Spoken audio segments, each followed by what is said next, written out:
우리 다 함께 사도신경으로 우리의 신앙을 고백드리시면서 3월 25일 금요일 아침 예배를 우리 하나님 앞에 올려드립니다.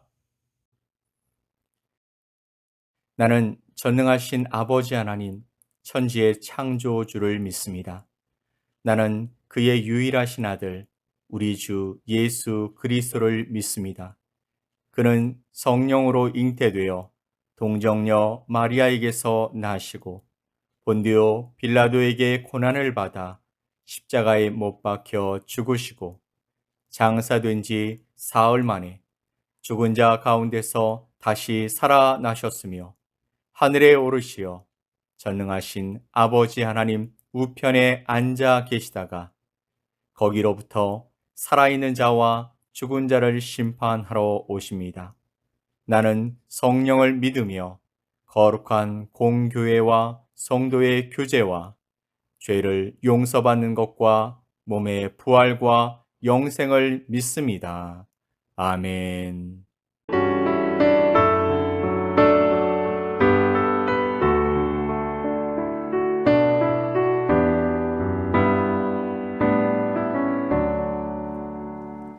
예수를 나의 구주 삼고 성령과 피로써 거듭나니 이 세상에서 내 영혼이 하늘의 영광 누리도다. 이것이 나의 간증이요 이것이 나의 찬송일세. 나 사는 동안 끊임없이 구주를 찬송하리로다. 온전히 주께 맡긴 내 영, 사랑의 음성을 듣는 중에 천사들 왕래하는 것과 하늘의 영광 보리로다. 이것이 나의 간증이요 이것이 나의 찬송일세. 나 사는 동안 끊임없이 구주를 찬송하리로다. 주 안에 기쁨 누림으로 마음의 풍랑이 잔잔하니 세상과 나는 간 곳 없고 구속한 주만 보이도다. 이것이 나의 간증이요 이것이 나의 찬송일세. 나 사는 동안 끊임없이 구주를 찬송하리로다.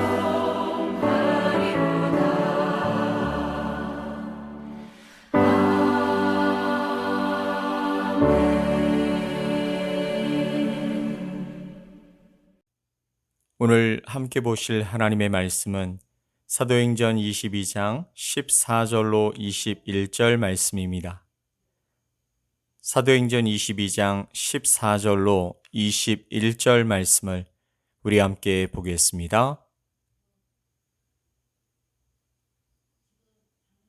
그가 또 이르되 우리 조상들의 하나님이 너를 택하여 너로 하여금 자기 뜻을 알게 하시며 그 의인을 보게 하시고 그 입에서 나오는 음성을 듣게 하셨으니 내가 그를 위하여 모든 사람 앞에서 내가 보고 들은 것의 증인이 되리라. 이제는 왜 주저하느냐? 일어나 주의 이름을 불러 세례를 받고 너희 죄를 씻으라 하더라.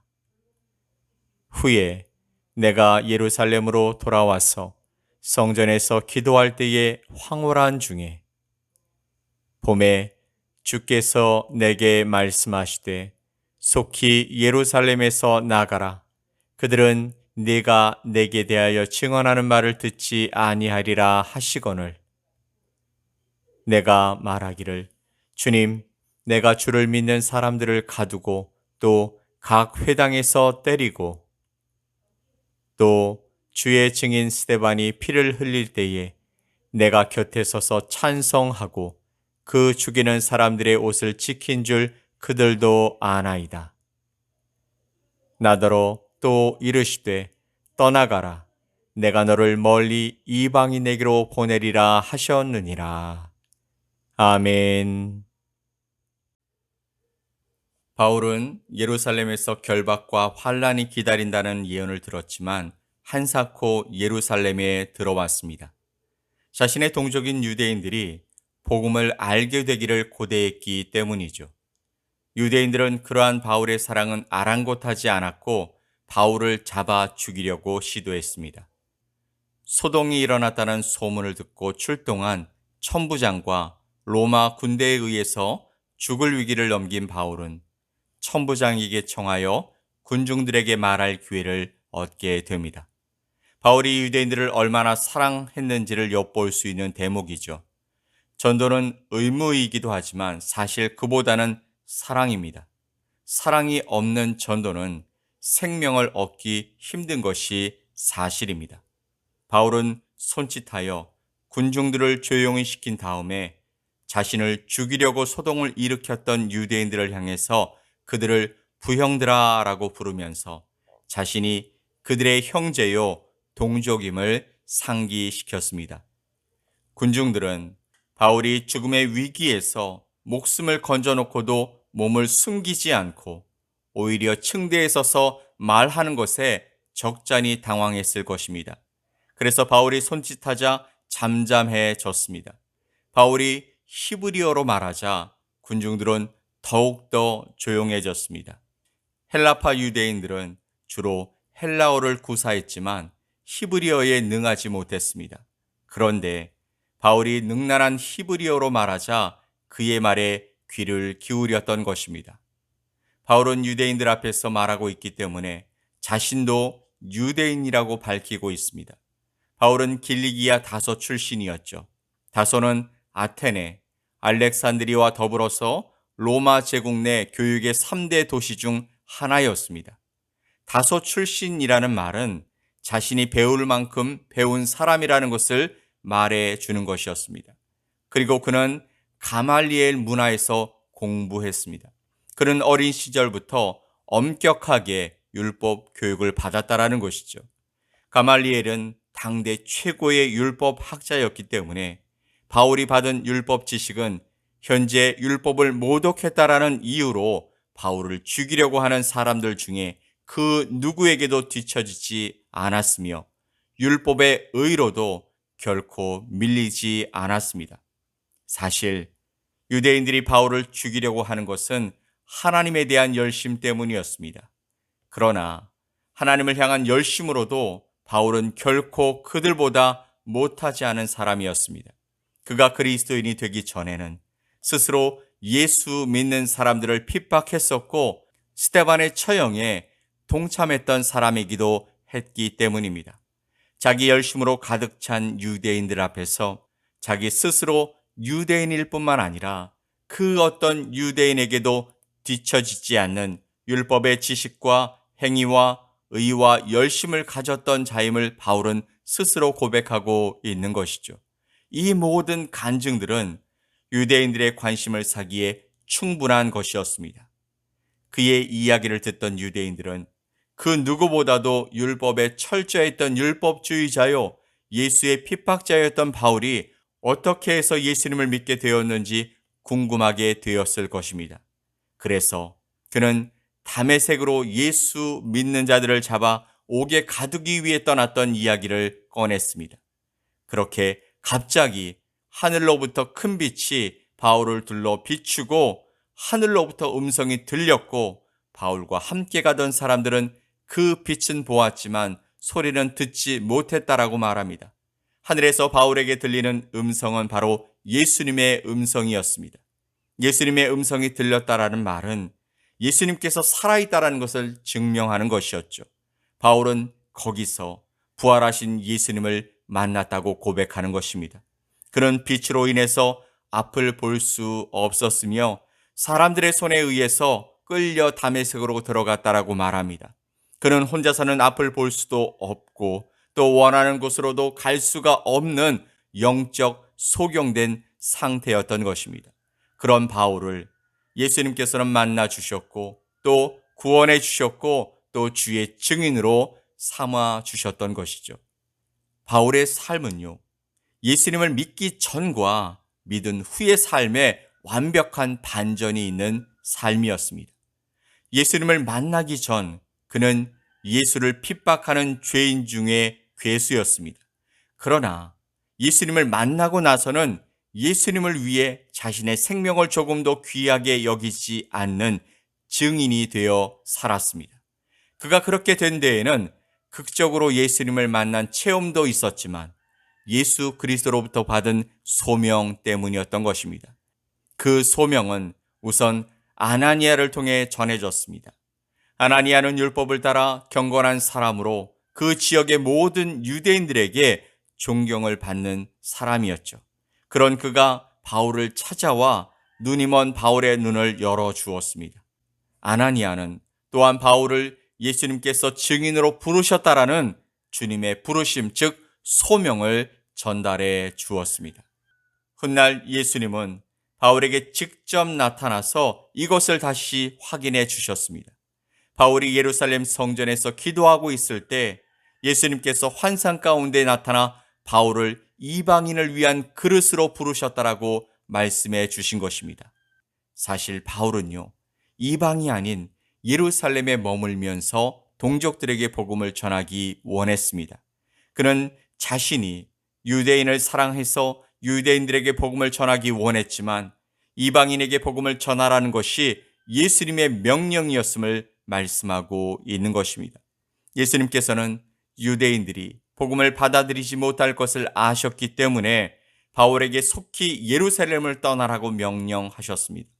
바울이 이방인들에게 복음을 전해서 하나님의 백성이 되게 한 것은 바로 바울의 뜻이 아닌 예수님의 뜻이었던 것이죠.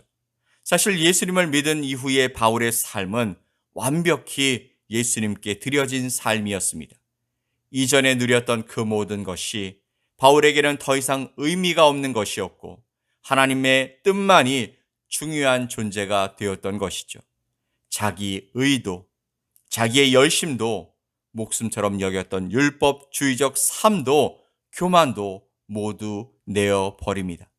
오직 예수님만을 위한 삶을 살았고 그 안에서 참된 행복을 누리는 사람이 되었던 것이죠. 이것이 바로 바울이 전한 간증이었습니다. 사랑하는 성도 여러분, 여러분 각자에게도 바울과 같은 부르심의 간증이 있으실 겁니다. 하나님의 부르심은 크고 작은 것이 있을 수 없습니다. 단지 그 부르심 이후에 우리의 삶이 어떻게 변화되어 살아가고 있는지가 더 중요한 것입니다.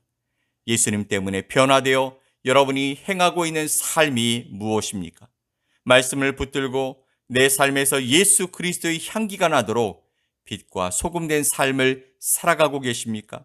내가 받은 사랑이 감사해서 누군가에게 내가 만난 예수님을 전해주고 있습니까? 그 사랑을 나누려고 어렵고 힘든 이웃을 돕고 계십니까?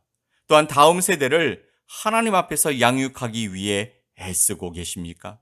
아니면 아직은 내가 살아가는 그 길에서 말씀으로 또 나의 삶의 결정으로 내가 하나님을 섬기는 자로 고군분투하며 살아가려고 날마다 싸우고 계십니까? 무엇이 되었든지 여러분이 하나님의 부르심을 입고 예수님을 구주로 믿기에 일어난 일들을 놓치지 말고 하루 또 한순간 여러분에게 주어진 시간과 기회를 여러분 자신만을 위해 사용하지 말고 하나님이 기뻐하실 선택으로 살아가며 성장해 나가시길 예수 그리스도의 이름으로 간절히 부탁을 드립니다.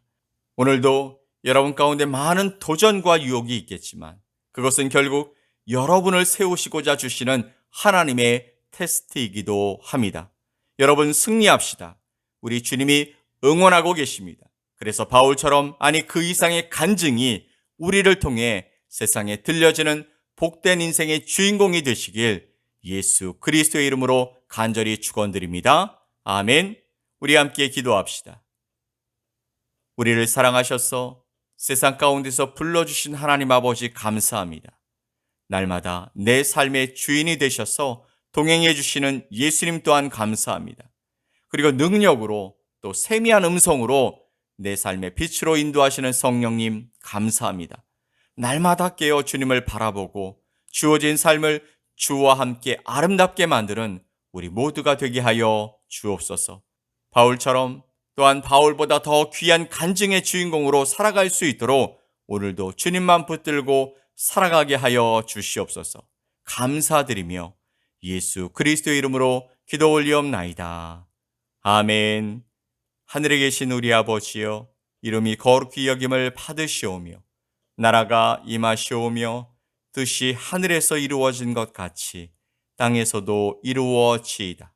오늘 우리에게 일용할 양식을 주시옵고 우리가 우리에게 죄 지은 자를 사하여 준 것 같이 우리 죄를 사하여 주시옵고 우리를 시험에 들게 하지 마시옵고 다만 악에서 구하시옵소서. 나라와 권세와 영광이 아버지께 영원히 싸움나이다. 아멘.